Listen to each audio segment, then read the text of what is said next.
Hi friends, నేను ఈరోజు ఒక యూస్ఫుల్ టిప్తో మీ ముందుకు వచ్చాను. యాక్చువల్లీ మనలో చాలామంది సఫర్ అవుతూ ఉంటారు దీనివలన. ఎన్ని మెడిసిన్స్ వాడుతున్నా కూడా మనకి ఎప్పుడూ అదే ప్రాబ్లంతో సఫర్ అవుతూ ఉంటాము.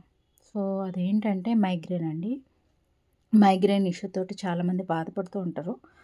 మార్నింగ్ ఎన్ని మెడిసిన్స్ వేసుకున్నా, మంచిగా నిద్రపోయినా కూడా వాళ్ళకి మార్నింగ్ ఏదైనా చిన్న సౌండ్ వినగానే మైగ్రేన్ వస్తుంది. అది చాలామందికి, మనలో కొంతమందికి తెలుసు, కొంతమందికి తెలియదు. సో ఈ టిప్ చెప్తున్నాను. ఇవి సిలికాన్ ఇయర్ బ్లాక్స్ అండి, సిలికాన్వి. సో ఇవేంటంటే అమెజాన్లో కానీ మీషోలో కానీ దొరికేస్తున్నాయి చాలా తక్కువ ప్రైస్లో. 4 సెట్స్ 200లో అలా వస్తున్నాయి.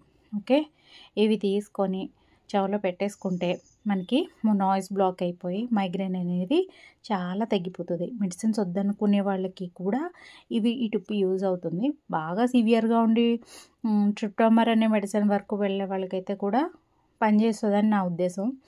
మీరు కూడా ఇష్టం ఉంటే వాడుకోండి. అట్లాగే ఇది వాష్ చేసుకోవచ్చండి. వాషబుల్. డైలీ ఒకసారి సోప్ అండ్ వాటర్లో, డెటాల్లో కానీ దేనిలో అన్న ముంచి వాష్ చేసుకోవాలి.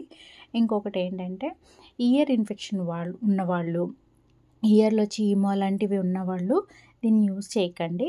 ఎందుకంటే దీని ద్వారా వేరే దానికి, అంటే ఇయర్ బ్లాక్స్ అయిపోయి దానిలో ఇంకా సివియర్ ఇన్ఫెక్షన్ అయిపోయి ఓటైటిస్ మీడియా అనే జబ్బు వచ్చే ఛాన్సెస్ ఉంటాయి. సో అలాంటి ఇన్ఫెక్షన్స్ ఉన్నవాళ్ళు, అలాగే ఇయర్ క్లీన్గా లేని వాళ్ళు వాడుకోకండి.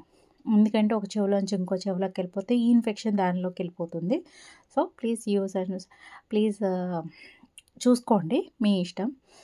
కానీ ఇదైతే బాగా యూస్ చేస్తున్నాను నేనైతే. కాటన్ పెట్టుకున్నా బాగానే ఉంటుంది, కానీ కాటన్ పెట్టుకొని మనం వేరే ప్లేసెస్కి, టెంపుల్స్కి అలా వెళ్ళినప్పుడు అక్కడ సౌండ్స్ అవన్నీ ఎక్కువ ఉంటాయి కదండి, పెళ్ళిళ్ళకి వాటికి వెళ్ళినప్పుడు. అప్పుడు ఏమవుతుందంటే అందరూ మనల్ని ఏమంటారంటే బాలింత్రాలు అంటారు. అదే ఇది పెట్టేసుకున్నాం అనుకోండి, కొంచెం బయటకు కనిపిస్తాయి. బయటకు కనిపించినవి కూడా ఉన్నాయి, వాడుకోండి. అయితే ఇవి తక్కువలో బడ్జెట్లో ఉన్నాయి, అందుకని ఇవి సజెస్ట్ చేస్తున్నాను. సబ్స్క్రైబ్ చేయండి ప్లీజ్. లైక్ అండ్ సబ్స్క్రైబ్ చేయండి ఫ్రెండ్స్ ప్లీజ్. కొత్త ఛానల్లో కొంచెం ఎంకరేజ్ చేయండి. Thank you.